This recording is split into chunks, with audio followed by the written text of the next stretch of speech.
The war was over.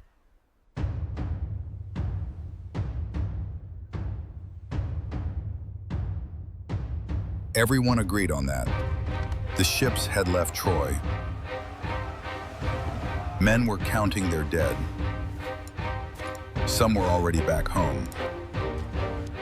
Odysseus wasn't one of them. And at first, no one panicked. Because distance has excuses.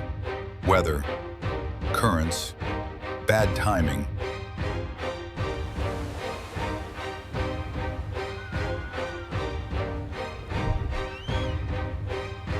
But as weeks turned into months, and months into years, the question stopped being, where is he?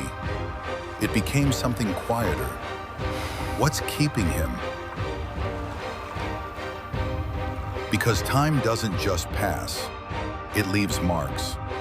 A throne no one sits on. A child who grows without memories.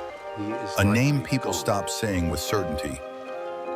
And somewhere out there, beyond the horizon, Odysseus was still alive. Not lost, not captured, alive, making choices, telling himself he'd leave tomorrow. And that's where this gets uncomfortable. Because what if the journey wasn't the problem? What if staying away slowly became easier than going back? Let me pause here. If returning meant explaining where the years went, would you hurry? Or would you take the long way around? This isn't really a story about monsters. It's about delay. And delay rarely announces itself. Hi, I'm Simon Paul Bennett, and you're watching The Nature's Code.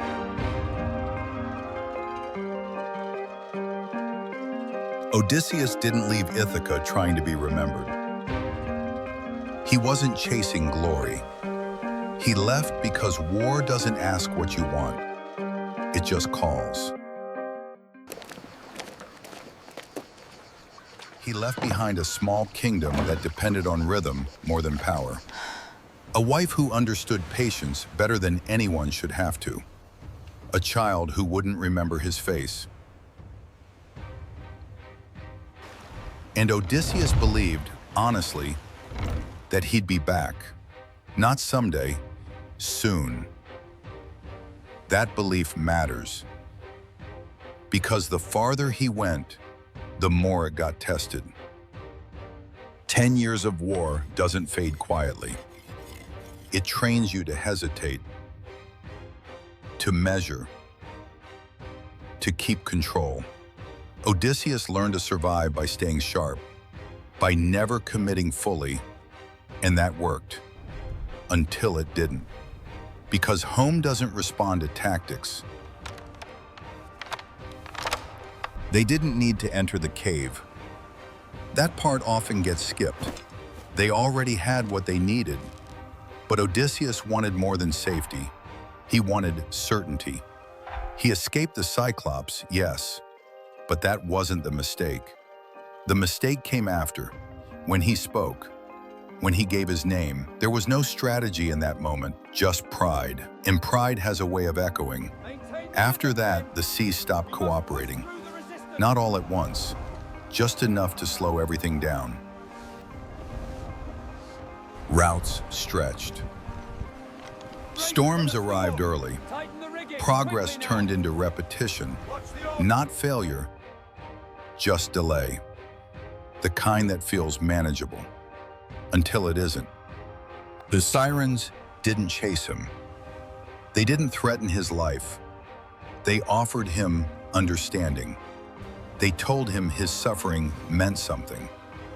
And that almost stopped him cold. He survived by giving up control. By admitting weakness. Still, men were lost.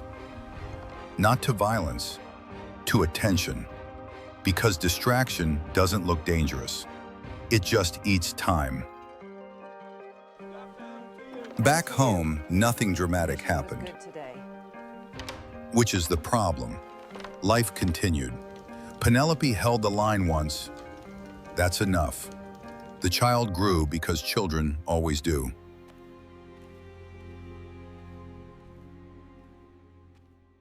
People adapted, not because they stopped believing, because belief has limits, and systems don't wait forever.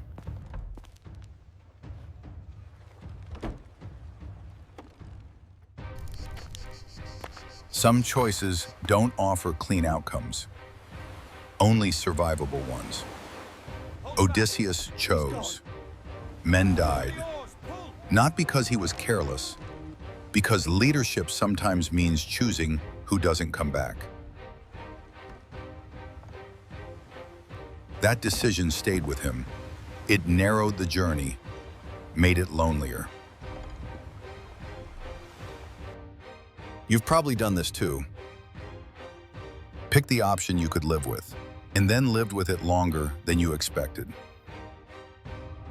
Here's something people avoid saying. Odysseus didn't resist every pause. Some felt earned.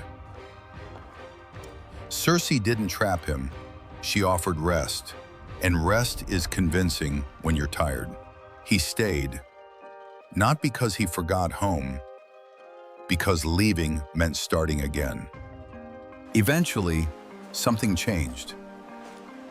Not fate, not mercy, awareness. Odysseus realized the journey wasn't testing his intelligence anymore. It was testing whether he was willing to end it. Because the longer he stayed away, the less central he became. When he finally reached Ithaca, there was no celebration. He didn't announce himself. He watched, because absence teaches you something important. Authority isn't permanent. It has to be re-earned. Odysseus didn't reclaim his place through force alone. He did it through restraint, through knowing when to act and when not to. Not because he was stronger, but because he finally understood what delay had cost him. This story was never really about monsters. They were symptoms, distraction, comfort, avoidance. While we wait. Odysseus made it home, but only after learning something most people learn too late. Time doesn't stop, not for heroes, not for kings, and whatever system governs these patterns, it's still watching, still counting, still waiting. The real question is, what are you still putting off?